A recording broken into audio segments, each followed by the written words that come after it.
Assalamu alaikum, Brother Volker. Salam alaikum. How are you? Alhamdulillah. Nice to. I Alhamdulillah. was almost asking you in Turkish, nasılsınız? Ben iyi. What does that mean? That means, how are you? I'm good. That's great. Anyways, so it's been now how many years since you become Muslim? It was December 2009, so that's almost 4.5 years. MashaAllah. Mm-hmm. So, can you tell, I guess, share with us your journey before, what led you to Islam? I mean, there was a little journey because I was always looking for something that was missing in the life, right? And I have to admit, I went all the way to the other direction. I'm a physicist, right? And as a physicist, you train your brain and your thought that you don't need God in life. You don't need this, right? And because everything is working towards, or like a law, right? And you find out, and humans are capable to find out all the laws. Right? And so that pushed more and more, like, in Europe, that happens, of course, since 200 years, that God was basically pushed out because of science and because of technology outside of the life. However, for me, something was missing, and I, like many other Muslims who converted, I also studied Buddhism and other things. I looked into that, and I got attracted to Buddhism because there was this thought about, meditation. I kind of like that. So to take yourself out of the regular world, right? And so I listened to a lot of Buddhist practices, and things were like suffering, right? And all the things that we say now is in the dunya, right? They are being taken away, right? Sorry. So, okay, so what happened, I guess, after... So, I mean, what I'm saying is I started to meditate and started to, think about, what are these essential things. And like Buddhists, right, they try to detach them from what we call the dunya. Right? That is what the Buddhist is doing. The dunya mean, what's dunya mean? The dunya, the world, right? It's the world, and your nafs and everything, that's around that. So you're trying to detach yourself from that, and with that you should have a more pleasant life, because you are taking away all the things that cause trouble or cause suffering, and that is the things that that is life. Your nafs and your needs and your desires, they cause pain, and that is the Buddhist belief. Now, making a long story short, later I got a job, or got not a job, but an assignment in the United Emirates. That was the first time I was ever in a Muslim country, and that was a new thing to me. So I was open to that, but I tell you quite frankly, if you would have asked me to become a Muslim that time, I would say you're crazy. Right?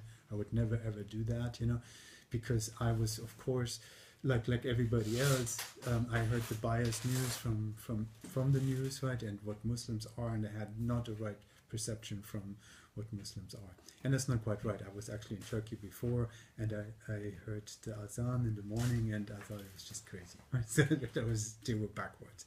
That was my honest belief. Now, I was in the Emirates, and the first thing that came where I got a little bit more, closer to what Islam was.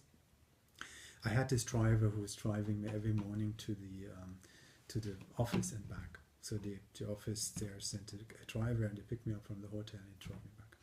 I was there for the first week, and I thought, since I'm in Abu Dhabi, right, I want to see Dubai and we'll see how that looks like. And I asked the guy if he would be free on the weekend and would drive me around in Dubai. So yes, he came. We drove around, and now he was Muslim. And he asked me if he could make some stops on the road. He said he had to do some prayers. I was not aware of that concept, when the prayers were and whatnot. I said, of course, you have to do what you have to do. So he kept driving me around. So he dropped me off back at the hotel. And then he said to me, after I paid him a little tip more than I should have, or I was supposed to. And he said, I pray for you. And the way he said that was not just I pray for you, and he said that was deep from his heart. That really touched me. So that was the first thing. And later on, I also met my wife that I have now, right, and she started to introduce me more. So the second incident is I was having a taxi driver. Another taxi driver drove me to the big mosque in Abu Dhabi, and he introduced me to wudu, how to make wudu and everything.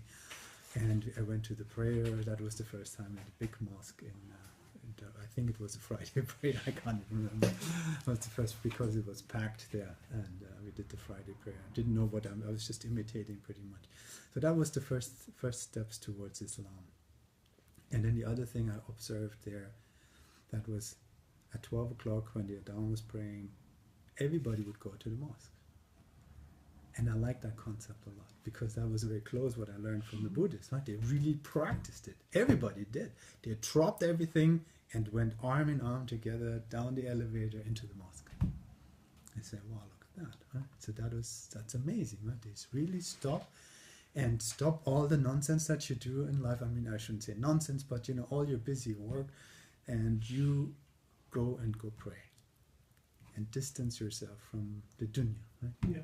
And then come back, and they come arm in arm, like friends.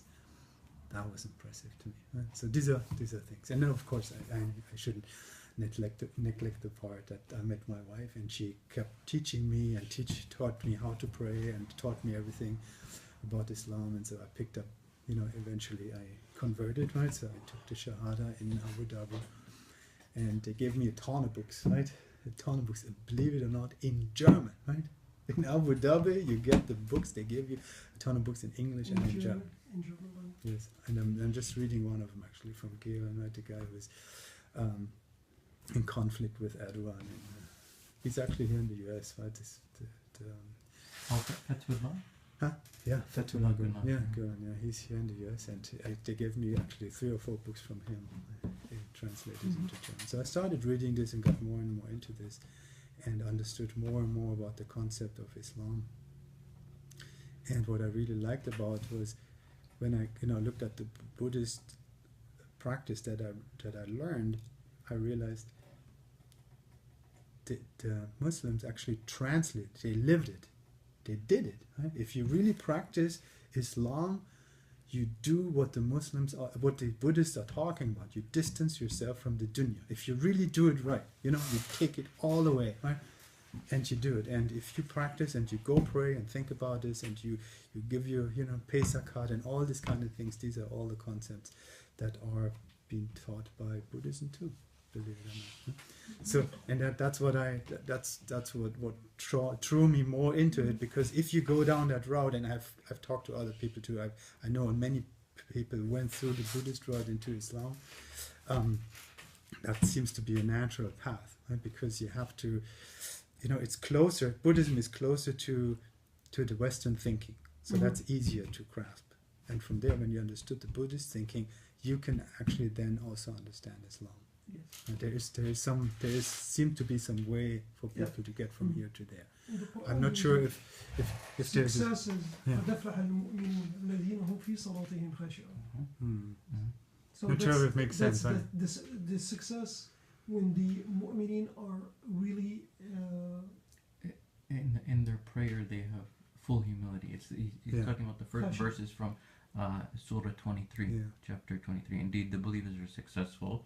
Those who are in their salah, they have khushua, full submissiveness. Full submissiveness, at least full concentration. And there are many hadith about that, right? So when people were in full concentration, what happened to them, and they were all in full concentration. But that is the same like meditation. Full, if you are to that state in Buddhism, that you do this concentrated meditation, it's very, very similar, a very, very similar concept. Yeah. Okay. So go ahead.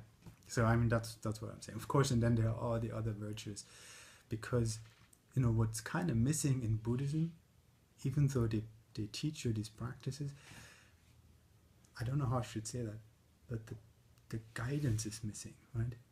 Here you have one guidance, you have one destination, right? Yeah. That is Allah, right? So that gives you the meaning in life, and if you think, let me phrase it more profanely.